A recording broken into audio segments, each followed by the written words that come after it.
Hi friend, नमस्कार. बघा आता आम्ही आलोय रानातून. वळा पडतील इकडं. मोटरची लाईट सारखी ये जा करते, त्याच्यामुळे आता इतक्या उशीर झालाय. बघा आता आलोय आम्ही रानातून. झालं का सगळ्यांचं चहा पाणी? बघा सगळ्यांच्या कमेंट होत्या.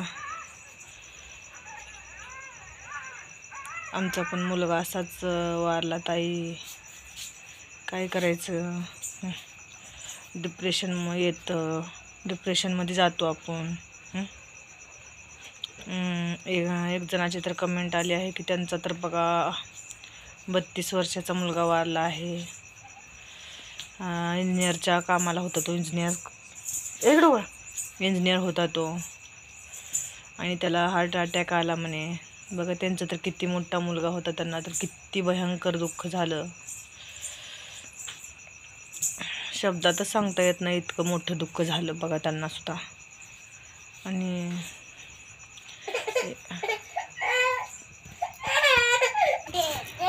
त्यांचं दुःख शब्दात सांगण्याच्या पलीकडचं आहे. कारण मृत्यू ही अशी गोष्ट आहे की काही जरी केलं तरी ती उणीव भरून काढता येत नाही आणि तो माणूस परत आणता येत नाही बघा. कारण आपण दुसऱ्या कुठली बी वस्तू जर आपली सगळी काय झाली असेल तर आपण त्याची दुसरी घेतो, बरोबर का. पण एकदा माणूस गेला ना परत आपल्याला तो भेटतच नाही आहे. कारण त्याची उणीवच भरून निघत नाही, कधीच निघत नाही. हो, बाकीच्या सगळ्या गोष्टी आपण फिरसे कमवू शकतो, पैसा कमवू शकतो, धन कमवू शकतो, बाकीच्या सगळ्या गोष्टी कमवू शकतो, पण माणूस आणू शकत नाही.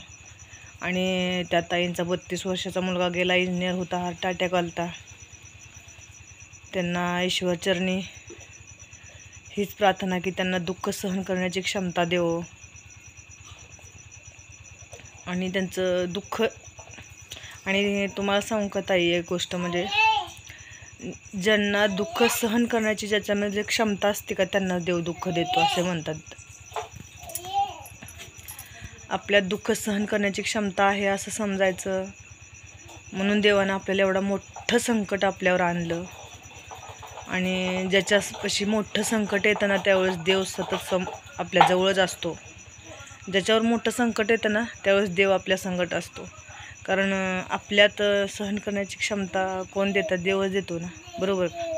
कारण आपल्यात सहन करण्याची क्षमता फक्त देवच देऊ शकतो. आणि मग आता काय करायचं, इलाजच नाही की होता आपल्यापाशी. काय इलाज आहे? आपण बघा लहानाचं मोठं करायचं आणि असं अचानक वारल्यानंतर किती त्रास होतो बघा तुम्ही. आता माझा तर 16 वर्षाचा होता, त्यांचं माझ्यापेक्षा डबल मोठा होता, इंजिनियर होता. त्यांना तिथपर्यंत न्यायला किती प्रोसेस करावं लागली असेल बघा तुम्हीच. आणि कुठलाही माणूस, व्यक्ती म्हणा, परिवार म्हणा, कुटुंब म्हणा, आपल्या मुलांना लहानाचं मोठं करताना आपल्या स्वतःच्या भावना दाबून ठेवतो, बरोबर का. आणि आपल्या मुलाला शिकवतो, त्यांना इंजिनियरपर्यंत न्यायला त्यांना किती कष्ट सहन करावं लागलं असेल बघा तुम्हीच. देव बी अशा गोष्टी एखाद्या समोर करतो ना, एखाद्या संग लईट वाईट घडते बरं का गोष्टी. असं कुणासंगच गोष्टी घडू नये असं प्रत्येकालाच वाटतं, बरोबर का. आणि कुणाच्यात आयुष्यात असा प्रसंग येऊ नये असं मला वाटतं. ईश्वरचरणी हीच प्रार्थना, बाळूमामाचरणी हीच प्रार्थना की कुठल्याच आईवडिलासमोर त्यांच्या मुलाचा मृत्यू होऊ नये. कारण कुठलीच आईबाप आपल्या मुलांचा मृत्यू आपल्या डोळ्याने पाहू शकत नाही. कारण त्यांची कॅपॅसिटीच राहत नाही, त्यांच्या शरीर परत साथच देत नाही. कारण त्यांनी इतकं दुःखात जातात की त्यांनी आयुष्यभर कधीच उभारू शकत नाहीत, बरोबर का. बघा तुम्ही कुठल्या बी आईवडिलांना विचारा की ज्यांचा मुलगा गेला आहे ना, त्यांना विचारा, त्यांचं दुःख असं अनावर होतं. पण कसं आहे, आता जगायचं म्हणून जगतो आपण, बरोबर का. पण ज्यांचा मुलगा वारला ना त्यांची कंडिशन लय बेकार होती बरं का.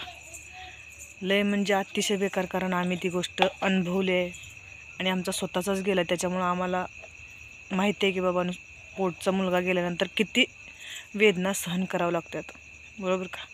त्याच्यामुळं कुणी एखाद्याच्या मुलगा गेला तर त्याचा मजाक म्हणून काहीतरी व्हिडिओवर कमेंट वाईट करू नये. किंवा तुमच्या मुलगा वारला त्याचा तुम्ही व्हिडिओ टाकता ते आम्हाला बोर वाटते असं म्हणू नये.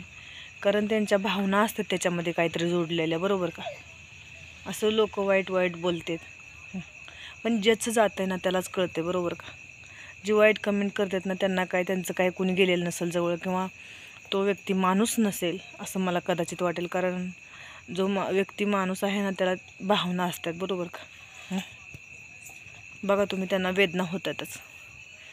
तर ज्यांना माणूसच नाही त्यांना वेदना कशा होतील सांगा.